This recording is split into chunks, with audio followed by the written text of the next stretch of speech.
What's going on, everybody, and welcome back to Comic Breakdown. In this video, we are jumping into Immortal X-Men issue number 10. This is going to be a prelude to Sins of Sinister. That issue will be coming out next week. This one is focusing on what we call Xavier's dream. His dream of the X-Men. His dream for mutant kind. His dream of Krakoa. I am telling you guys, if you are invested in any of the X-Men titles, if you are excited about the story being pushed forward, Immortal X-Men and X-Men Red are the two comics that you have to be reading. This issue specifically has me freaking so excited for what is about to come, because what happens in these pages, what happens on that very last page, it is going to make for one heck of a story moving forward. Now, make sure you guys have subscribed to the channel, make sure that you like this video,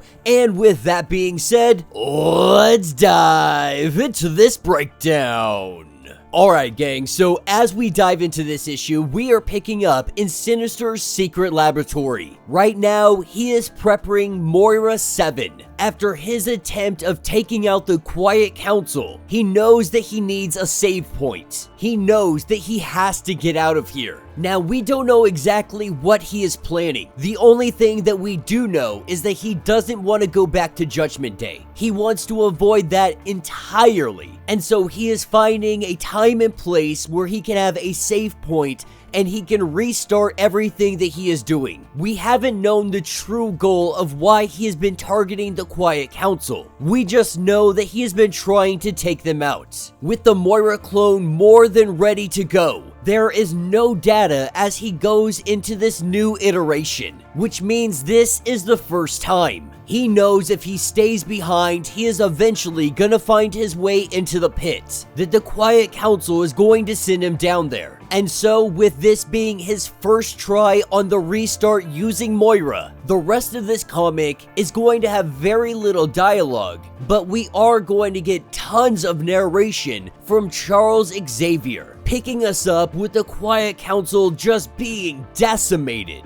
We see that most of them are dead. From Emma Frost to Charles Xavier, even Hope has died in this. But the narration that we get from Charles is asking if you are suspicious of him. Because at this point, you really should be. Even he believes that you should be suspicious of him. After everything that he has done to be suspicious, he says that this is one of his ways of protecting everybody. That people should be suspicious of him. This is when he goes on to explain. As we watch Cable carrying Hope's body out of here, we see that a good amount of Krakoa, they stand before Cable. This is a very sad day, because Hope is instrumental to the future of Krakoa, to the future of mutant resurrection. Now, when it comes to Xavier's thoughts, he is saying that he is an idealist, one who experiences have taught him to be practical, that when we talk about Xavier's dream, it is not Xavier's sensible and achievable policy. It is not Xavier's 5-year plan.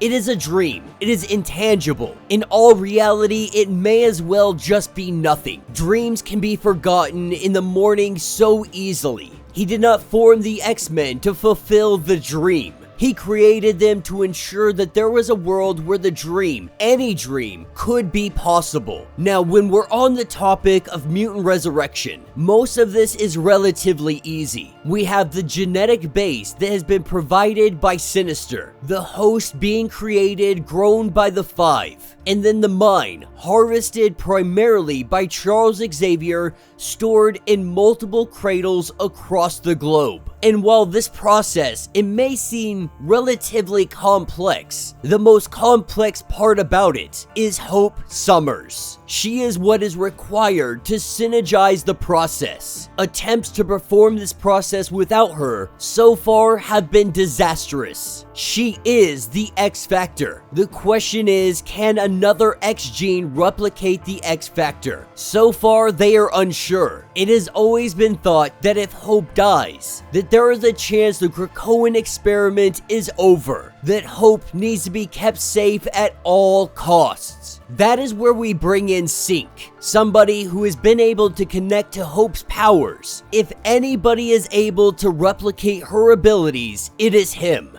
We have seen Sync's abilities grow, become more throughout all of his life, all of his death. His last resurrection, we saw him really beginning to change in good and bad ways. But we see that he is actually able to replicate what Hope was doing. We see Hope coming out of that egg. The word goes out that Hope is alive. After that, we have Exodus. We have Charles Xavier, Emma Frost, all of them are being resurrected. With everybody now back in the land of the living, it is time to go after Sinister. Everybody is ready for some revenge. Everybody is ready to take him down. The entirety of the X-Men team, also accompanied by X-Force, also accompanied by the Quiet Council. They are not messing around, and it is time to take down Sinister once and for all. With him taking off to a hidden location, our team shows up, and we see a Sinister that is frantically trying to get out of here, throwing any and all defense measures that he has, to include abominations that are Eye-Boy and Cyclops mixed together, with getting some more narration from Xavier, talking about how he chose the X-Men. He chose them very specifically. Between his gifts and Cerebro, he knew who was out there. He could have called out to anybody. He ignored so many who needed help simply because he wasn't in a position that he could save them. Not yet. Instead, he grabbed individuals like Bobby, like Beast, like Warren, like Jean, and like Scott. Once he had the fundamental team, that's when he expanded the ranks. From Storm to Mystique, Colossus, and Sebastian Shaw. All of these individuals which we see currently trying to take down Sinister. He gathered those that he believed could do the job to protect a world that hates and fears them. Now this is the part where Kurt is able to come in on Sinister. The Shaw batteries on Sinister's machine are 98% charged. He throws out his last line of defense, with Xavier's thoughts letting us know that he birthed a child into this world that could nearly destroy everything with runaway thoughts. Moira's child was a serial killer who could carve reality with his mind. When Jean Grey had lost control, a planet burned. But none of this was done out of malice. Maybe weakness of character and fortune. But Xavier has looked across the table, looked at Sinister, and he is shuddered, thinking what could be possible if they chose to give absolute and complete freedom. The truth is, Charles truly wishes that Sinister wasn't needed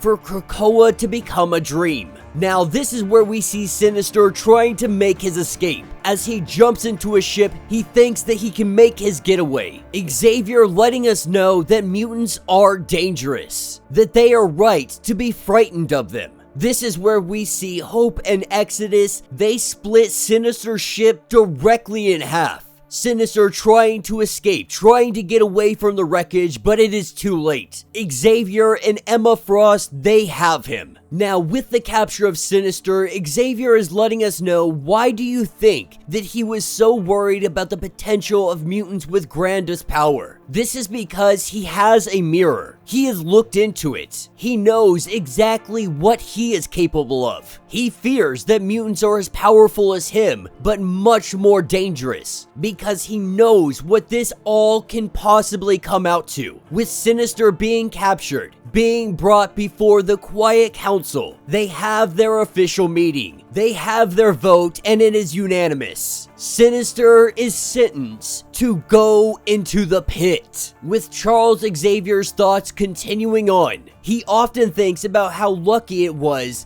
that Eric and him were given these great powers, and not somebody more dangerous. In fact, he is glad that Eric never got the powers that Charles has. If their places had been switched, if Eric had the gifts that Charles Xavier does, at his absolute worst, there would be no humans alive today. Now, Cerebro lets Xavier really find all mutants. In other words, this also lets him essentially find all humans as well. If he wanted to, he could work through all of them, placing kind of psychic triggers in each of their minds. A decade's work this could take, but one day he would eventually be done. And on that day, the entire human race would wake up and they would all slit their throats on the same morning at the same time. It could be so very dangerous if Xavier saw the world like Magneto had, or if he were simply a corrupt individual. The truth is, the entire world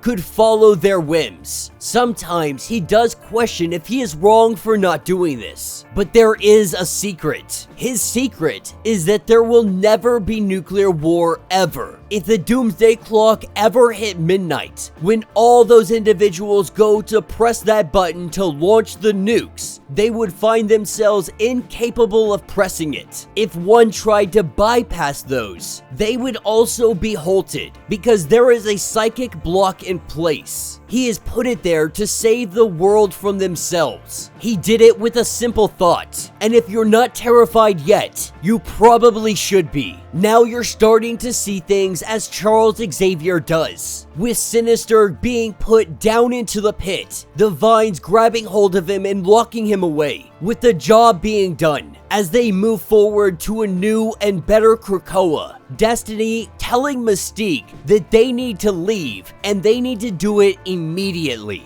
Xavier saying that he is terrified of his own abilities, of his own capabilities. And if you are not thinking hard enough on what he can do. But he knows that he chooses to let people persecute him. The alternative would be death to everybody. He believes himself to be the martyr, so he makes himself suspicious to everybody to keep them all watching him, just in case he turns down a very dangerous path. He hopes that he has succeeded. He knows that he is far from a perfect person. But every morning, the humans, mutant kind, should wake up. They should be grateful. Grateful that this power and skill is not in the hands of an individual even slightly worse than Charles Xavier has been. Because if that were the case, it would be disastrous and neither species could possibly survive it. This is where it is exposed that underneath Charles Xavier's helmet, there is a diamond. This is in fact Sinister. He has taken over Charles Xavier's place, taken on his face,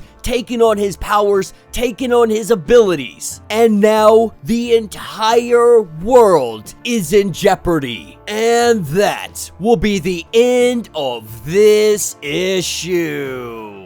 So let me know what you guys think down in the comments. Like I told you, 100% I am in this. I am ready to see where this is going. You know, obviously there was no actual explanation onto how he was able to take the body, take the form, and everything of Xavier. We saw when Charles Xavier was resurrected that there was no diamond on his head. Now, there is a possibility that he put that on later on. There's a possibility that when the resurrection happened, Sinister manipulated something so that he would in fact become Xavier. There's so many possibilities on how Sinister pulled this off. I'm sure that that's going to be fully explained once we dive into the sins of Sinister. But all this narration that we got from Xavier, it's actually very interesting because he is, underneath the surface, controlling the entire world in a sense. He will never allow nuclear war to happen, but he also doesn't let them know that they don't have that card to pull. For a long time, we have seen Charles Xavier painted in a very bad light. When it comes to his ethics, when it comes to his morality, all of these things have been brought into question. But Xavier's not wrong. He may have done a lot of shady stuff, But this is fully explaining that the things he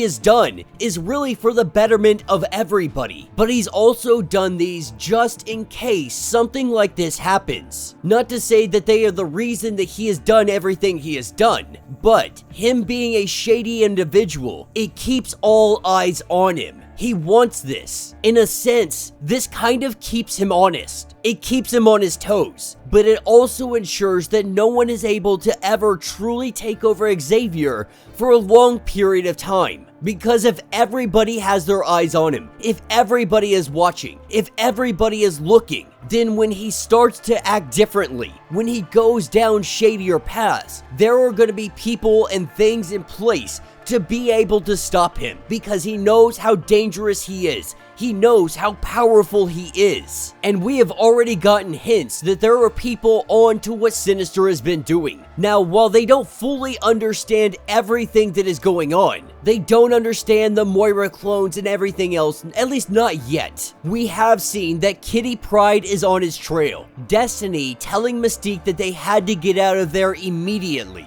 So we have to assume that Destiny may have seen some kind of future that is very dangerous. A future where Sinister is Charles Xavier. I am really looking forward to this being explored, to exposing how Sinister was able to pull this off, and how long he may be able to pull this off for. But let me know your thoughts, let me know your theories. If you would like to get completely caught up on everything going on with this series, be sure to check out the link in my description as well as the top of this video. It is going to get you completely caught up on everything going on with Immortal X-Men. If you would like to support the channel, you can always do so by joining the channel membership. Much like Patreon, having 5 different tiers, from $1 to $50, from loyalty badges to getting free comics every single month. Not only does this help out the channel tremendously, but you are getting tons of perks in the process. Now, if you're not able to do any of that, do me a favor, like this video, hit that notification bell, make sure that you guys have subscribed to the channel. And with that being said, until the next breakdown.